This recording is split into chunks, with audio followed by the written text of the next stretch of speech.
Well, I'm up north at the cottage at the bunkhouse. I'm getting ready to, gotta put this wire down into the panel to this breaker right here. It's for a heater in the upstairs, putting an electric heat in the upstairs, in the garage, and we're gonna put a regular furnace like what I have in my garage and at home in that corner right there. So the upstairs is going to have, and we're going to finishing everything in here. The upstairs is going to have electric heat, and I'll show you what that looks like. This is the electric heat. That's the back of the unit. This is the wiring. Got to go into the Sioux tomorrow and get some flexible conduit for it and a couple fittings and whatnot to get that hooked up. But that's 5,000 watt forced air electric heater, and that should be more than enough to heat this space.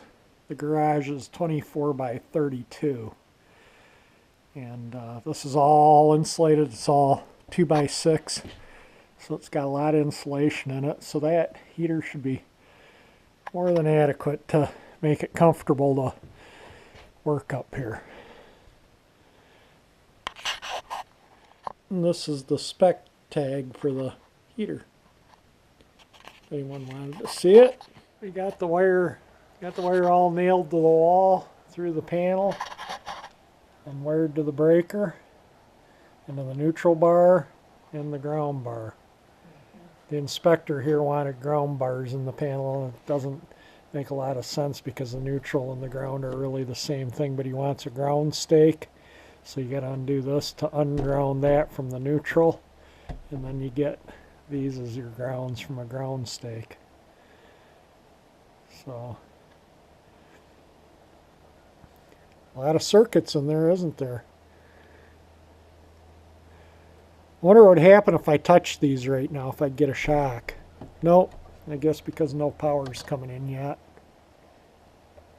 The mains will come in here and here. 120, 120, that gives you your 220. And of course we got a permit, and the main rough wiring was approved. Dad's just sitting there writing down what breaker runs what circuit, so we know what the breakers run. Pretty nice little, that's written out pretty nice. It looks good. I'd just trim that out and stick it to the inside of the panel. That's probably what I'll do. Got a beaver house there. Dad said the beaver was splashing around here the other day, and we'll show you where they've been getting tree branches for it. You can see where a beaver's been busy chewing. Looks like a fresh chew right there and over there. And you can see some of the branches where they probably drag them along down the water here over to their beaver house over there.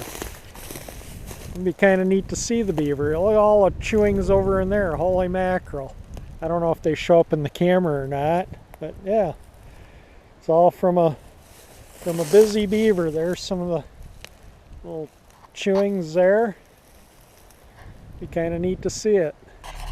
Okay, Dad's gonna take the little Wrangler here through this little mud hole, which is probably nothing for this thing. This thing's gone through a lot worse than that. Way a lot worse than that. This thing goes through sand like there's no tomorrow. We're out on the north shore of Lake Superior.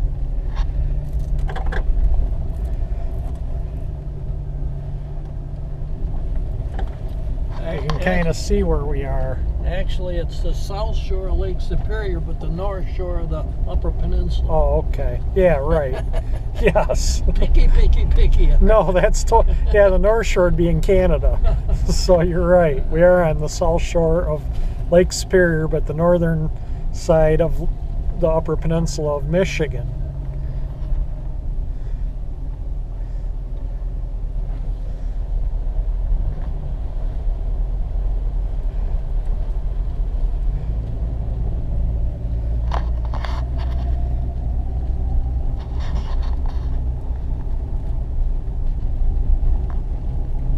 It's hard to hold the camera still bouncing around in this thing. Yeah. This is what we're just driving in through the... Didn't even get it dirty. I hope not. God, you got to get it muddy. Need to floor it in those mud holes and fling mud everywhere. You got a little bit on the running board now, is it? Brought her truck through. Yeah, she didn't get dirty either. I think we should bring the Jeep through here. I bet you it goes like nothing through this sand with those big tires.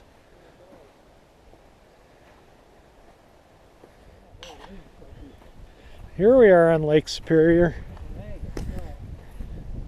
Yeah, it looks like that north wind blew in a lot of agates and rocks. Wonder if she's wet up to her waist from wading out getting rocks. I bet she's wet to her knees. I bet you're right. She can't stay out of the water. Go in there and get her agates. Well, isn't that where you have to get them, is from the water? No, you can find them right here. Yeah, but you're not allowed to take them from here, are you? Good Lord, look at all the rocks. Holy mackerel.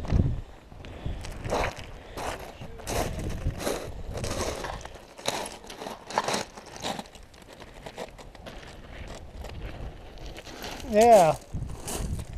It's crazy.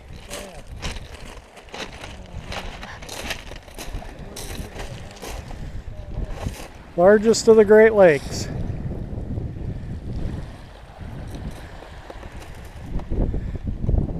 Anyone that's into the shipwrecks or anything, the Edmunds Fitzgerald is over that way, right? Kind of off. 17 miles out. So, yeah, 17 miles out from here.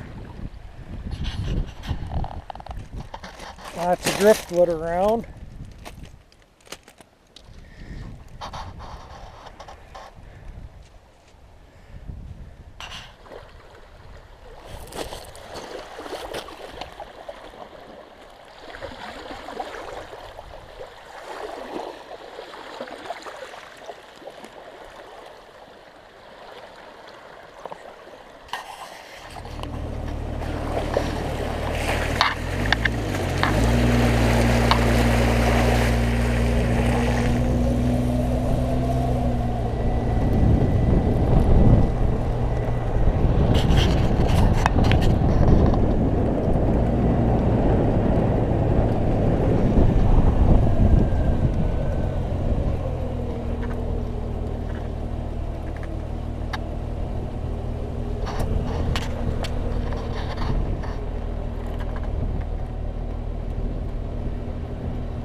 Oh, I see a beaver.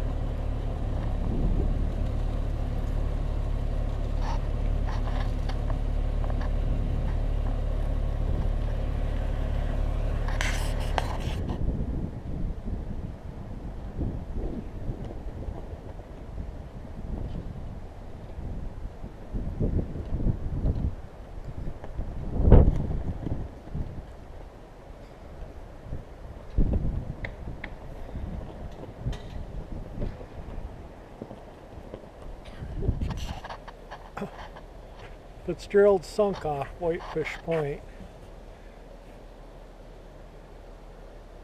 Lost 30 men. All hands were lost. And it's 17 miles straight north. So if that freighter shows up over there, the Pontiac, the Chevy, probably the cars everyone's driving today, the raw materials for their cars are hauled in those freighters. That's where they haul the iron ore down to the steel mills for the auto industry. And the Fitzgerald's out there too, on the bottom of the lake though, of course. Well, they got a little thing to build a bonfire down there. Holy mackerel. And you can see where we are.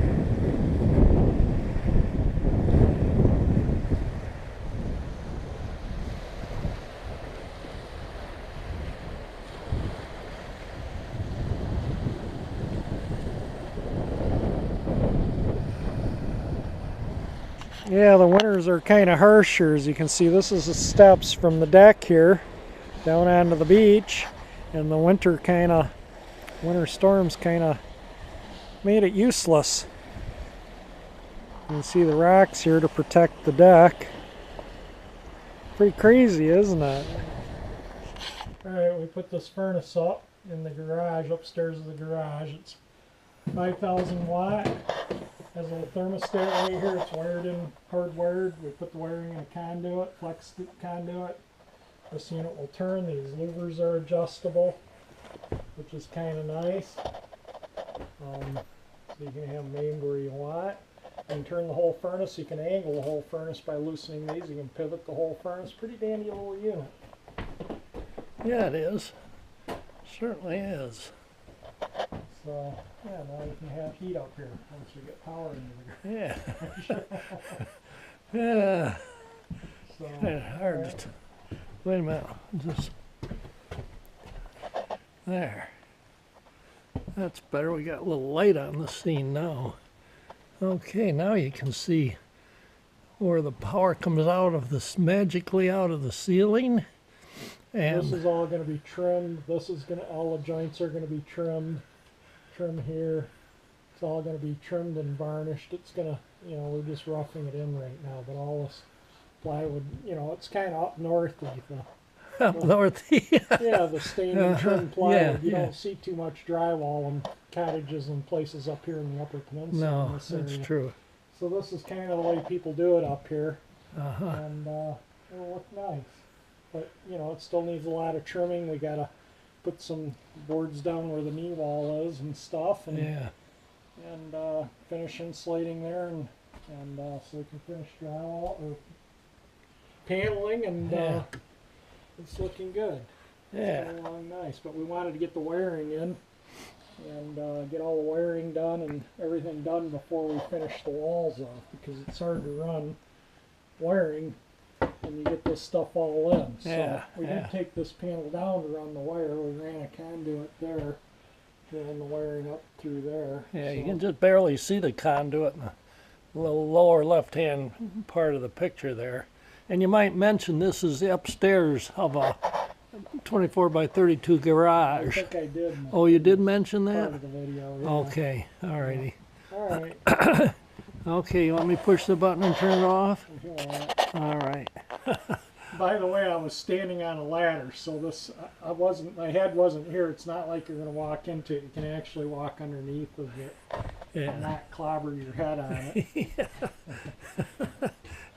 Yeah, in fact, there's the ladder you were standing on. All right, let's get to work on the other thing. Okay, we're going to put in a gas furnace to heat the lower part of the garage, but this is a sort of like the model airplane work area, repair model airplanes that we take out flying. We'll bring them back and fix them.